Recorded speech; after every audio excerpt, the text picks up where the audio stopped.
Iya. Nah, Oke, kembali ke Bung Rika.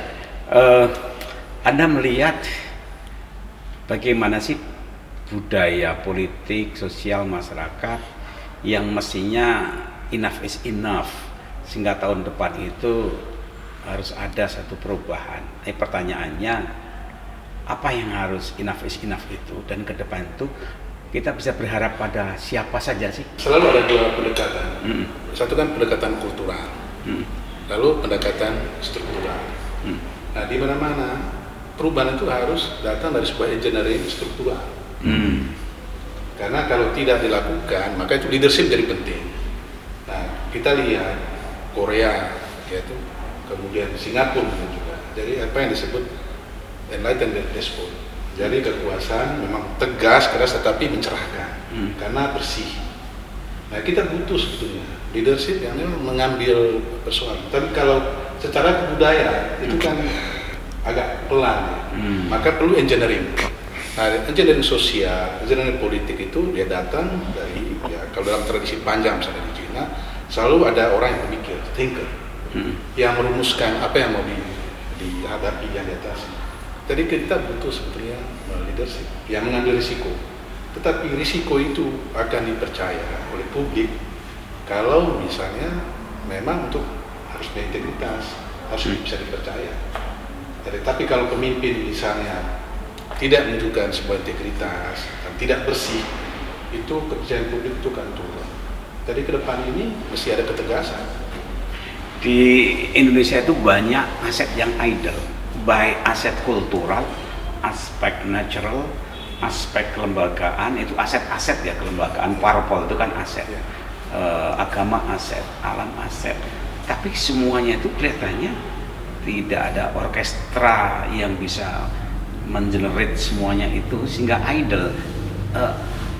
Apa betul ini anggapan saya itu, dan kalau betul kira-kira gimana ke depan, kuncinya itu dari mana mulai? Nah, ini kan keluhan seperti Pak Hatta. Bung Hatta salah satu. Dia mengutip penyair terkenal Jerman, Schiller kan. Ini zamannya zaman besar. Tapi zaman besar dihuni oleh orang kerdil. Nah, ini sebetulnya. Jadi kita mencari bahwa pertanyaan itu sendiri menurut saya ekspresi kegelisahan. Yang kita khawatir kalau tidak ada kesadaran seperti ini.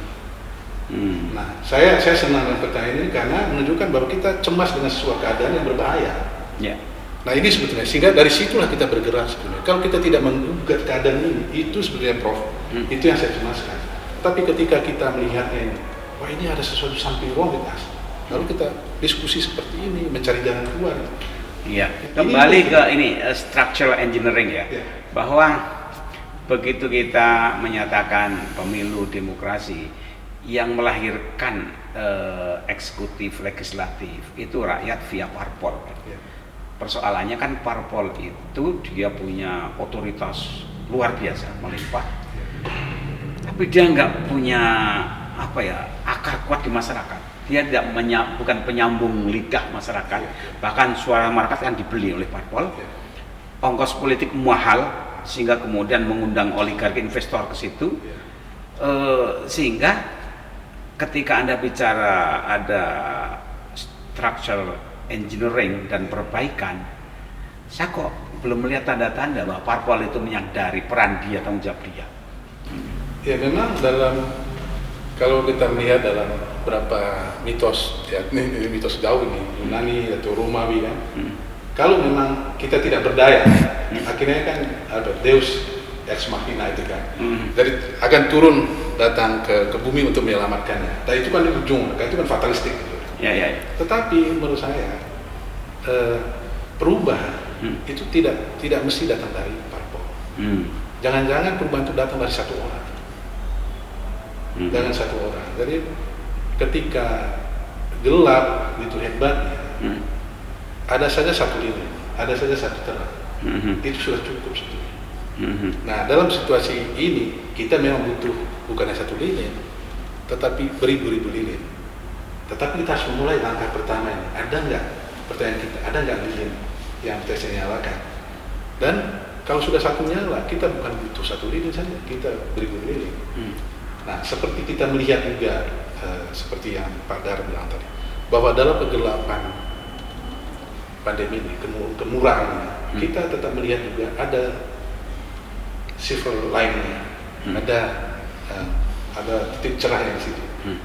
Bahkan mungkin secara politik bisa mengatakan bahwa kita baru melihat tentang pesona bintang kalau ada gelapnya. Ada gelapnya. Jadi sekarang kemampuan kita itu tuh melihat bahwa kita tidak berhenti di gelap ini, bahwa di belakang gelap kita bisa memandang ke atas, bukan memandang ke bawah, bahwa langit menawarkan sesuatu yang pesona yang lain, kan begitu. Iya. Nah, pertanyaan-pertanyaan seperti itu kan merefleksi dari sebuah keinginan yang tadi dari Prof. Apa ada nggak? Ya pasti ada, karena pertanyaan itu sendiri mengatakan ada, kan kira-kira gitu. Tinggal sekarang bagaimana orang seperti Prof. Komar, Padat memobilisasi. Ya, mobilisasi keinginan ini sehingga dia menjadi kekuatan lagi ya bagi perubahan. Iya. Saya jadi ingat kalau nggak salah kan ya ngomong bintang di langit itu memberikan petunjuk arah mata angin. Tapi bintang di hati itu petunjuk benar dan salah, memberikan harapan gitu. Nah, persoalannya orang itu sekarang jarang melihat bintang di hati, yang ada bintang di langit, materi-materi ya gitu. Gimana Mas Dar? Tadi dikatakan di luar partai pun bisa saja ada harapan yang memberikan cahaya terang dan harapan. Melihatnya gimana Mas Dar sebagai pengusaha? Ya sebetulnya sama juga kan, sebagai pengusaha juga sebagai rakyat itu kan selalu mengharap misalnya timbulnya seorang penyelamat, apakah itu dari segi spiritual, kenabian, bisa juga dari pimpinan. Dulu kita selalu mengharapkan datangnya Satrio Piningit ya. Nah itu kan sekarang kita udah punya presiden yang tangguh menurut saya ya, pandai menyiasati semua ini. Nah itu sudah ada satu, sebetulnya sudah ada silver lining yang tindakan-tindakannya juga saya kira mayoritas rakyat mendukung. Jadi tinggal kita mungkin perlu sabar dan terus seperti yang Pak Dika katakan tuh, orang-orang yang tadinya tidak berbicara karena memang tidak perlu bicara, dalam keadaan seperti ini kan perlu memberikan sumbang pikirnya agar supaya tadi lilin tadi bisa beribu-ribu ya gitu. Jadi ya kembali diskusi-diskusi seperti ini akan juga menarik orang-orang yang concern bagaimana memperbaiki keadaan ini. Terutama tadi kita dikaruniai dengan begitu aset banyak yang idle. Nah sekarang kita baru sadar bahwa ternyata misalnya kayak Coba BK sebagai pengembang properti kawasan industri ya, kan kita ada lahan-lahan yang selalu dibilang idle. Nah, apakah itu lahan tidur atau manusia yang tidur? Kalau saya kira lahan nggak pernah tidur ya. Manusianya ini yang sekarang bangkit. Dulunya enak dibiarkan saja karena kalau beli makanan apa-apa ada. Sekarang sudah melikir, mulai tanam-tanam di rumah, tanam-tanam sayur.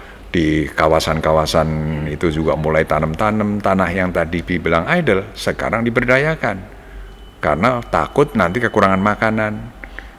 Kemana-mana problem kan, transportasi, harus tes, rapid test dan lain-lain. Sehingga orang merasa sekarang lebih penting memanfaatkan yang idle dan membuang yang nggak perlu. Ya. Tadi saya ceritakan kan barang-barang yang tidak terpakai di rumah, di kantor, di pabrik itu kan seabrek-abrek. Juga mungkin sumber daya manusia kita cenderung mungkin di kantor, di birokrasinya makin meningkat, mungkin terlalu banyak orang. Sekarang harus berpikir bagaimana mengefisiensikan sumber daya manusia, mengefisiensikan aset yang dimiliki, dan memberdayakan manusia yang sebetulnya sangat ingin untuk berbuat sesuatu tapi belum punya skill, belum punya koneksi, dan belum punya ilmu pengetahuan.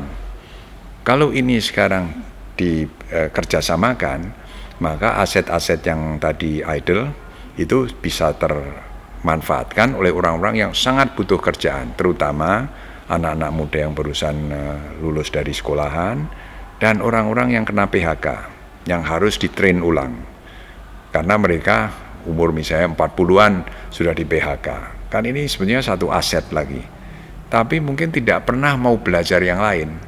Sekarang mendadak dengan digital technology, smartphone, semua ini, terus work from home, beberapa tenaga seperti sekretaris menjadi kurang pekerjaannya. Dan banyak yang lain, HRD, semua itu saya kira kurang sekarang bebannya. Nah, mereka bisa dimanfaatkan di bidang-bidang yang lain untuk mendidik anak-anak muda yang barusan lulus. Jadi ini hal-hal yang bisa menjadi jalan keluar, karena satu pihak aset yang idle, di lain pihak barang-barang yang nganggur, satu pihak tenaga-tenaga kerja yang siap sebetulnya bekerja keras tapi untrained, ya. Sebaliknya banyak tenaga-tenaga besar yang nganggur yang sebetulnya bisa menjadi guru. Ya, nah ini tinggal mau tidak kita ini berpikir, bertindak, dan kemudian bekerja sama, gotong royong kan katanya selalu. Itu saya kira kuncinya. Saya mengamati gini ya, Indonesia ini kok sulit naik menjadi satu high trust society ya. Iklim saling curiga, menyalahkan itu tinggi sekali. Kalau saya renungkan ke belakang, sejak kita sekolah ketika ujian itu udah diajari, awas teman menyuntek gitu. Jadi diajari untuk curiga pada orang. Guru tidak pernah ngajar kapan kita harus kerja sama, kapan harus percaya diri sendiri gitu. Tidak dilatih. Ketika kita membuat tanda tangan pun diajari harus unik, jangan sampai bisa ditiru gitu kan. Jadi pikiran negatif itu ditanamkan. Kalau kita ketemu orang baru, hati-hati, jangan mudah percaya pada orang gitu kan. Bukan dilatih bagaimana membangun komunikasi baru, ketemu yang baru gitu. Tapi apa negatif? Bahkan ketika belajar agama pun yang diajarkan, kamu harus menghafalkan doa karena setan selalu mengelilingi engkau, menggoda gitu. Jadi udah perang aja ngelawan setan. Bukan diajarkan hendaknya engkau berkawan dengan malaikat yang baik-baik, dekat pada Tuhan, sehingga kita mencintai kebaikan, keindahan. Tapi udah curiga saja. Tambah lagi mungkin juga sisa-sisa dari konflik dulu etnis karena penjajah, saling ada stereotyping satu suku dengan yang lain, bahkan sampai ada anggapan tabu kawin lintas etnis. Ini semua kemudian sikap kecurigaan itu tinggi dalam masyarakat kita. Lebih-lebih ketika kecurigaan tidak senang itu masuk ke ranah kompetisi kekuasaan, campur lagi agama. Jangan kamu bahkan ada doktrin gini, jangan kamu berkawan dekat beda agama, itu orang sesat. Ketika milih pemimpin harus satu agama. Bahkan ada teman ketika ke dokter pun harus tahu agamanya apa, harus satu agama. Ini kalau diteruskan kan, kalau kamu belanja harus seagama. Naik pesawat pilotnya seagama gitu. Jadi ada sikap ngambil jarak, curiga, tidak senang bangsa ini. Sementara di luar negeri saya pernah ketemu satu masyarakat, satu komplek itu rumah nggak ada pagarnya, biasa saja. Percaya, nenek saya itu pernah bilang gini, kalau kamu punya rumah, pagarilah dengan piring dan cangkir. Setelah besar baru tahu saya. Jadi hendaknya sering kirim masakan pada tetangga, maka nanti akan aman, rukun. Jadi pagarnya itu piring dan cangkir dan sendok gitu loh. Tapi di kota besar kita dilatih, dikondisikan untuk itu. Nah kalau begini terus, kita kan sulit maju. Energi kita habis untuk tengkar terus. Gimana Anda melihat ini dan mengubahnya gimana ya?